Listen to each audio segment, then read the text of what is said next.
The views and opinions expressed on this podcast are those of Green Acres and our guests. These general gardening tips and suggestions may work for you, as well as those from alternative sources. When using any garden products or tools, read and follow all label directions. And learn how to make your yard summer strong at bewatersmart.info. The Green Acres Garden Podcast is the podcast dedicated to helping gardeners hone their growing skills while we celebrate our love of plants. So whether you're new to growing or a seasoned gardener, you're sure to learn something new. Join the fun as we have conversations with world-class growers, passionate green thumbs, and professional garden experts from Green Acres Nursery and Supply. Listen every week. We'll answer questions you didn't know you had. Well, all right. It's that time of the week, friends. It's garden time. Thank you one and all for showing up and being here. I hope you had a great week. We've got a fire episode for you this week. It's going to be hot, or hopefully we can avoid some of that. We've got an amazing guest. Austin, what did you think? Oh, Chief Berlant came to the show. He joined us on the podcast this week, and he's a big deal. This guy, he's like the state fire marshal. State fire marshal of CAL FIRE. My cousin's a firefighter. I know you've had some experience with CAL FIRE in the past. I've worked. I used to work for the news, and we'd go out to all the wildfires out in the area in Northern California. And I got to work with CAL FIRE people, or, they were the, information officers. So we would go to them and get stories and get information about what's going on. Great people, amazing people. We need them. Fire is devastating. It's in nature. It can have some positive effects where it can bring life. But when it comes to us humans living, whether in rural areas, suburban, or even now we've realized urban, where it's all vulnerable. And so the more that we can learn about how we can avoid these fires or mitigate maybe the size or the scale or the destruction, these are all good things. We want to save people. We want to save their homes or properties. And Chief Daniel Berlant is here to help us do that. I know. And it almost hits so close to home, too, just because a few months back, one of our guests, Tom Carruth, one of the great rose hybridizers of our time, he lost his house in the Altadena fire. Heartbreaking. This is not like something people in California don't have to deal with. We're used to fire season now. We're used to when it gets smoky. And this is something that we all play a part in. You are part of a community, whether you know it or not. And everything that you do can impact how a fire might behave in your area. So it's important stuff. We got to get down to it. And Chief Berlant here has a lot of great information about home hardening. We talk plants. We talk a lot of different things, all about preparing everyone for fire season, which is coming up soon. So, and your landscaping can have a positive or maybe a negative effect. So it's pretty cool. Yeah. We get to hear about it, and it's a lot of little things. And so just, like you said, harden off that home, make it a little fire hardened. And I think a little bit of effort can go a long way. Well, let's get into it. We sat down with Chief Berlant at the Green Acres Nursery and Supply in Rockland. Let's go ahead and jump into that interview now. Here we go. So I'm sitting down with Daniel Berlant of CAL FIRE. Is that accurate? Yeah, I'm the California State Fire Marshal. That's pretty cool. What got you into this? Why fire? So I've worked for CAL FIRE since I was 18 years old. Interestingly enough, when I started, one of the tasks I had was going out and talking to homeowners and residents about how to reduce their wildfire risk. And so the type of plants that they should be using, creating what we call defensible space, have been in my roots from my very early days within the agency. Now, as the state's fire marshal, it's my responsibility to ensure that all Californians in wildfire-prone areas are taking the mitigations to save their home. And so you ask why. The why is really to make sure that people are safe. Absolutely. We need that. So I appreciate it, actually. Thank you for all your work. And I think, we've had recent, really extreme examples. I don't know how many numerous examples we've had that are just catastrophic fires that have devastated, not just rural areas, but now we're seeing suburban and urban areas affected as well. And so what are some of the practices and principles that the takeaways that we can learn from all these tragedies and hopefully mitigate them and hopefully have these things never become a problem in the future? What should we do? In the last decade, over 70,000 homes and buildings have been damaged or destroyed by wildfires. wiping out entire communities, as you mentioned, both rural and urban. And there's a confluence of issues that have created the wildfire severity in this crisis that we're experiencing. But at the end of the day, there are things we can do. We have to have a strategy, and in my team, in our focus, we really look at mitigations at the home level. Defensible space, which is the removing of dead or dying vegetation, spacing out your trees and your plants, essentially ensuring that your home is like a park-like setting. This combined with how you construct your home, the materials that the home is built out of, or the hardening retrofits, home improvements a homeowner takes, those two combinations are mitigations that significantly increase a home's chance of surviving a wildfire. And so what can we do? We can ensure we're planting the right plants in the right place and making sure that we're maintaining our yards. Those things truly make a big difference when wildfires strike. All right, well, that's speaking to me because this is the Green Acres Garden Podcast. We love our plants and our gardens around here. So to know what we can do to maybe, like you said, harden our homes a little bit. Actually, I was going to mention, I was up on my roof this last weekend, safely sweeping off moss and debris, all the debris from all the fall and the winter, just all the leaf drop. I have oak trees. And so I've been up there doing my own part, and I think it's important that we learn what we can do. And it's always an ongoing task. Maintaining our yards, and so many Californians live in beautiful areas or plant with landscaping that makes their yard unique. And when we talk about defensible space, we don't want to see bare dirt around people's homes. We want people to have trees. We want people to have plants. We want people to have vegetation, but maintaining it. If it's dead or dying, the leaves fall off, like you said, moss grows, even the seeds from different plants.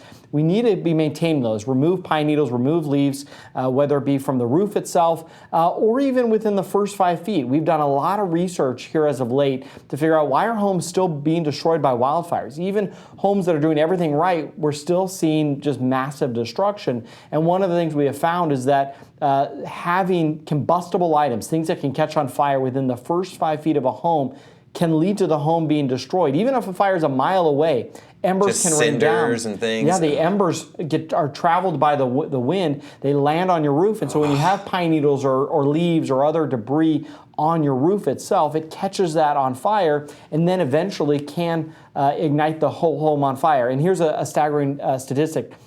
90% of homes that catch on fire will be completely destroyed. So our goal here is to never allow the home to catch on fire in the first place. Even with as many amazing firefighters as we have across our state, there's never enough firefighters to protect every single home in a major wildfire. And so steps like creating defensible space, retrofitting a home to harden it against wildfire, these are true steps that a homeowner can take to increase the home's chance of surviving by itself. Well, you said the buzzword, defensible space. Let's get right to it. So how do we plan out, or how do you coordinate a landscape around a house? Like you mentioned, you're still advocating for people having vegetation, for having trees and flowers and plants and perennials, but doing so in a way that, like you said, is a little bit more fire safe. Is that the terminology? Yeah, no, fire safe. Defensible space, again, is simply the removing of dead or dying vegetation and then spacing plants out.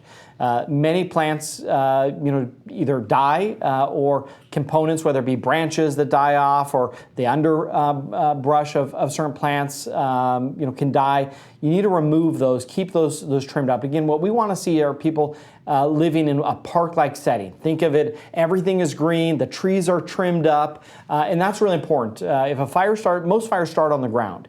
And so we don't want fires to travel from the grass to the bushes to the brush up into the trees. And once they get into the trees, it's very difficult to fight a fire in the tree canopy. And so just creating a park-like setting, again, what we like to call defensible space, is so important. But we really look at defensible space as 3 different zones.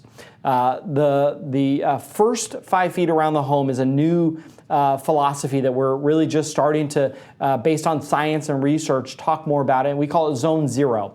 That first 5 feet, we don't want anything combustible. So don't put your trash cans right up against your home. We also are recommending people don't plant plants right up against your home. A lot of landscaping right now, trends for decades have been put rose bushes right outside your windows or something flowering right outside the window. But even rose bushes or other plants that are well manicured and well watered, under these conditions will catch on fire. Everything that's a plant can catch on fire.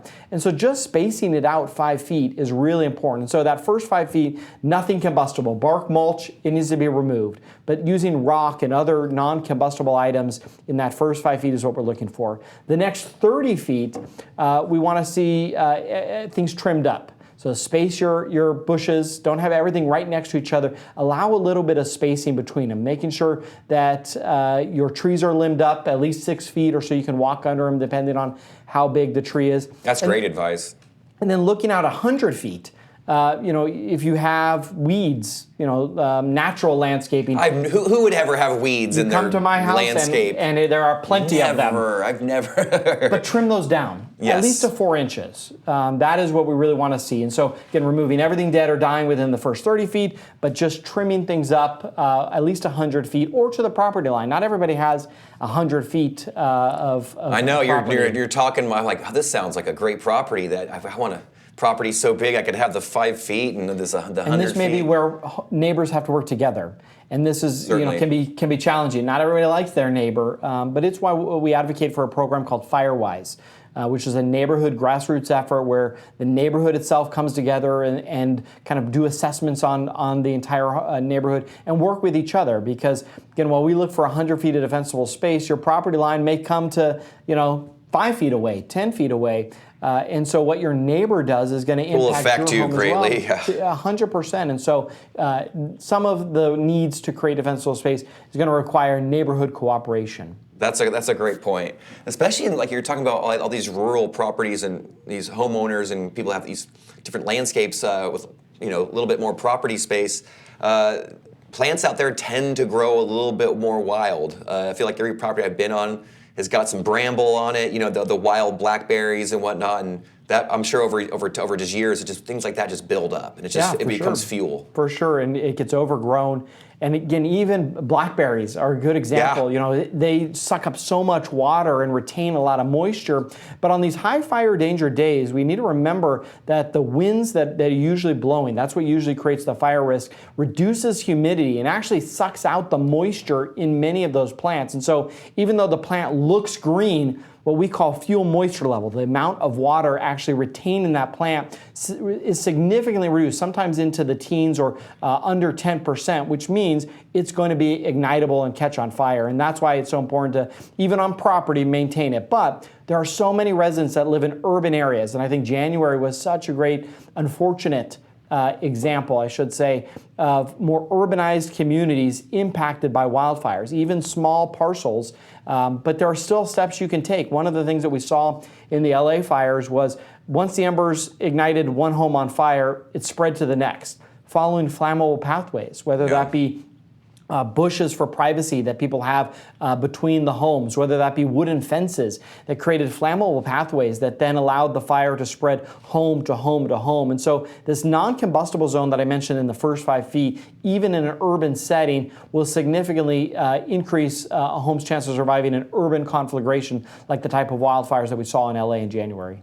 What was that word you just used? Conflagration. I thought better that maybe I shouldn't have used that. It is a more scientific term of when an entire neighborhood catches on fire. Oh, gosh. Obviously, in California, we've experienced a number of these urban conflagrations. And again, it's where the wildfire is not really what's burning the homes. It is the homes that are the fuel source and that are then spreading to the other homes. And imagine it like dominoes.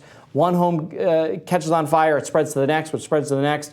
And literally in LA, but even in the North Bay fires or the Paradise Fire up in Butte County in 2018, these fires and really were, these homes, I should say, that caught on fire were a mile away from the fire itself, but the homes would then become the fuel spreading to the next ones. And so we call that urban conflagration. And so to avoid these kind of entire neighborhoods being destroyed, it's important that, again, we cut these flammable pathways in plants. Again, we want to see plants, but making sure that there's spacing between them and right up against the home is what we're looking for. since 2008, here in California, we have required new homes be built to a higher standard. We call this home hardening, but really any new home since 2008 is built with building materials that are more, I should say, ignition resistant, that are not going to catch from members. Nothing besides concrete and metal are really going to give you 100% fireproofing, if you will. But our building codes make a significant difference. But even homes that are built to this code or have been retrofitted, if they're not maintaining that defensible space, particularly looking at that first 5 feet, they're still vulnerable. And so to answer your question, yes, we've already been working with the building industry, developers, academia, scientists, to build this building code that really has made a huge difference. The problem is 90% of the homes that are in wildfire-prone areas were built before this code.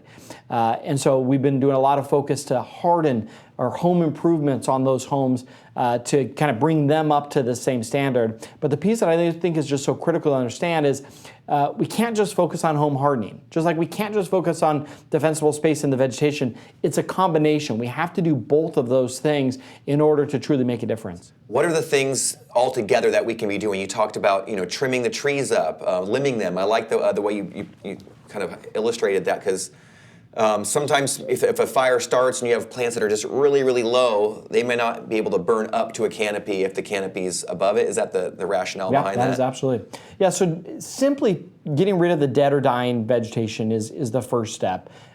Weeds that we talked about especially earlier. This time of the year. Yeah, well, right now, the grass is growing tall, and with the last couple of weeks of warmer weather, things are drying out very quickly. And again, as I mentioned, even things that look green can dry out when the winds blow. In Santa Ana, it's in Southern California. In Northern California, we have the north winds. In the Bay Area, we have the Diablo winds. These are different kind of wind patterns that actually lower the humidity when they're blowing. And again, even though the plant is alive and it's green, the amount of water inside of it is significantly decreased. So removing that dead or dying vegetation is really important. We really like to talk to people about how they landscape, using hardscaping right around the home, rock or other features that aren't flammable. Again, I can't stress enough, we want plants. We want people, but pick the right plant. Don't put juniper right up against or nearby your home. This is an extremely flammable plant, and so it really does matter the type of plant you use. Again, our recommendation is nothing planted within the first 5 feet around your home, but even right up, right outside that 5 feet, choose and select plants that, of course, provide color and give you all the aesthetics of what you want to see in your yard, but there are plants that are more fire resistant, if you will. I've got to ask you, do you have any examples for me? Well, one of the things that we really like to recommend to people is drought-tolerant plants tend to have many of the same characteristics that a fire-wise or fire-smart plant would have as well. Again, essentially, we're looking for two main things in the types of plants. One is, does it retain a lot of water? Obviously, succulents, for example, hold a lot of water. But also, does it stay relatively green? Does it not lose certain... I'm not an arborist or a plant expert, but many plants grow on top of itself, and the understory or the underbody of that plant is dead. And keeping that clean and removing that is really important. So maintaining the plants, trimming them up so that they are again, not able to spread from one plant to the other. But to answer your question, when people are trying to pick the best kind of plants to put right up near their home, we always recommend to go talk to your local nursery, go to Green Acres. There we go. And ask that question, because every zone in California, because of how diverse we are, what works in Southern California is not going to work in rural Northern California. Fair enough. Talking to your local nursery, they're going to help you. But again, I come back to, in the drought-tolerant world that we live in here in California, finding drought-tolerant plants tend to have the same characteristics as the same kind of plants we want to see nearby the home. Again, outside that first 5 feet, though. There we go, outside the first 5 feet. I love it. I feel like it's just a few things that we can do. It's nothing out of the ordinary. Clean up your garden, keep it a little open, space out the plants a little bit. For the most part, when we talk about wildfire safety, it's just extra time in your yard maintaining it. Now, one of the things we recognize is that not everybody can afford to do this work. Not everybody can physically do this work. And so we are building programs, and we've provided significant funding to help fire safe councils and fire-wise communities help those Californians who can't help themselves. But for many others who are physically able to go out and do the work, a couple weekends of backbreaking work. I was pulling my weeds this weekend, on the side of the house. They caught up to me. They're pretty tall too. I mean, 2-3 feet tall, real quick, just like that. It's amazing how quick grass can grow and how quick the vegetation can grow. But I'll quickly note, one of the challenges right now of this wildfire crisis has been insurance availability. But defensible space and home hardening is really, these mitigations are aligned with what insurance companies are looking for as well. And so creating this zone zero of nothing flammable, having defensible space, planting with the right plants, trimming up your trees, these are all the exact same things that the insurance companies want to see as well. Are there concepts that we can take away for the urban setting? I know this is kind of geared more towards rural, but we talked about a little bit that there's overlap there where, like I said, clearing out things that are dead, kind of spacing things out a little bit. I know we always talk about we love mulch around here, but I know your philosophy is if you're in an area that's a little bit more fire prone, the space right up against your house, instead of having like a shredded wood mulch, you would maybe go to an organic mulch. So I have plenty of bark in my front yard. Again, all my neighbors do as well, but you're not going to find bark within that first 5 feet. And so, one of the things we're trying to get builders, as they build new homes, to do hardscaping. Put the sidewalk right up against the home itself, and then that allows you to put the plants on the other side. That's one of the landscaping fads, if you will, of building construction, is right up against the home is where we put the plants, then the sidewalk, and then more plants. But simply having a sidewalk up against the home offers hardscaping. But a little buffer. But back to just a little bit of yard work. Pull back that bark or mulch. Go out there with the shovel and pull it back, and then add in a rock or some other type of hardscaping effort right up against the home. That's a really important one. Bark and mulch, again, is in my yard. It adds a nice touch to it, but so does rock. And actually, what I have found is it really looks nice to have a nice wave of rocks right up against the bark itself. And so these are things we just need people to start thinking about. But again, that bark makes a big difference when those embers come. Those embers are going to ignite that bark on fire. That bark is dead plant material. It's combustible. So move it back 5 feet. That's a really important step. So you're local to Northern California. Yep. What does it mean to you for being somebody who lives in the area to do the work that you do? Growing up in Northern California, I've always been around wildfires. Even when I was a kid, we were evacuated by wildfires. And so I think in my community, wildfire has been a part of who we are. And so many residents take the precautions. The problem is that over the last decade, due to, again, a confluence of issues, wildfires are now becoming more prevalent in more urbanized areas or in parts of our state along the coast. I don't think that anybody in Malibu, right on the ocean, ever thought that their home would be destroyed by wildfire. Other natural disasters, maybe, but wildfire, no. And so it's so important that everybody in California start thinking about that we're susceptible to wildfires. Even if you live in a neighborhood community, again, look at Altadena down in Los Angeles. Homes that were 2 miles away from the closest mountain area burned down because, again, they did not have home hardening and defensible space. And so I hope that the lessons that many Northern California residents have known for decades, that other residents are starting to pick up on that as well. And I should note, we have a great website, readyforwildfire.org, and has a whole host of resources on how to create defensible space, how to landscape around your home. Again, we're not advocating for certain plants. That's what Green Acres is here to do, but also home hardening steps. All of these wildfire mitigations that we know matter are all available on this website, readyforwildfire.org. But again, I come back to nothing changes going to your local nursery and just talking to them about what are the best plants in your area. Well, Chief, I gotta say, I loved it. I had a great time. I felt like I was like in boot camp. I'm ready. I'm ready to come. We're going to sign you up. I've got a hose pack for you to put on your back so you can fight fire tomorrow. But in the meantime, any of your listeners, we would love you to go to our website, readyforwildfire.org, where we have all those resources we talked about to make sure that your listeners, their families, their homes are prepared for wildfires this season.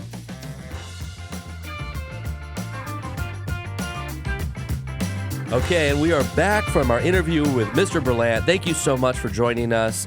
Kevin, what was that like, getting to sit down with Daniel Berlant there? It was so cool to kind of learn from a proper professional with a ton of experience. He's a local guy. He's in our region. He not just works here, but obviously lives here. And yeah, so, he knows our story. He's been to our Auburn location. Absolutely, and he loves a good planter too as well, it sounds like. And I enjoyed it. I think the idea of if you live in an area that is extra fire prone, having that 5 feet of space away from your home, of not having, flammable, like, certain materials and plants that maybe could ignite, having just a little bit of space, just a little bit of border around your house, and having those rings of kind of those zones that kind of irradiate from the center of your home. I think it's smart. Because if you live somewhere, like he mentioned, just a little bit of fire could be miles away. Cinders may fall onto your roof or into your landscape and could cause ignition. Right. And we want to reduce that as much as possible, obviously. And so I think learning about that was pretty cool. I love the idea of considering, like I said, those rings, those zones that you create where you space things out, like right directly near your home. You don't, if you're out there in the rural areas, or maybe, like I said, even now we're considering these concepts for our own neighborhoods where you don't want combustible materials just right up against your home or underneath your eaves, or a tree dangling right above your house and having its dry leaves falling into your gutters, or right above your home. Actually, I'm in my own home right now. We've been doing a bit of work to fire harden as well, just pruning back some of our trees, clearing some that just aren't healthy. We have one tree that's dying, but those are the little things that you do. Maybe we'll get a little firewood out of it. But what will be nice is that the house will be a little bit more fire hardened. There we go. And I think these are just little steps we can all take to support our neighbors, our own homes, our communities, whether you be in the rural area, suburbs, or even urban. I think being fire safe and doing things that are just smart can help us all, for sure. Well, I hope our listeners are inspired to take action. This is so important. Every year, we're facing this threat from fire, so it is not something to just be dismissed. We all play a part in this. Hopefully, we can do something to curb these wildfires. And I wish us all just a safe, healthy season here of growing and landscaping and living with our family and friends. So let's keep up the good work. Let's all do this together. And that's all for this week. So thank you to Chief Berlant for joining us. Kevin, go ahead and take us out. Man, that's so cool. You don't really realize the effect you might have. I know we're all, little kind of just specks on this earth, but little things that we do have an effect. And gardening and landscaping and what we plant around our house and how we maintain it can have an effect. And so let's get out there and do what's right. Learn. If you want to, please, can we can people learn from CAL FIRE? Yeah, so I'm going to load this episode description here with some links that you can learn more information.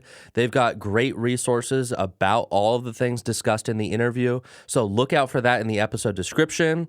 And then give CAL FIRE a follow and just connect with them. Make sure that you have that resource handy when you need it. Absolutely.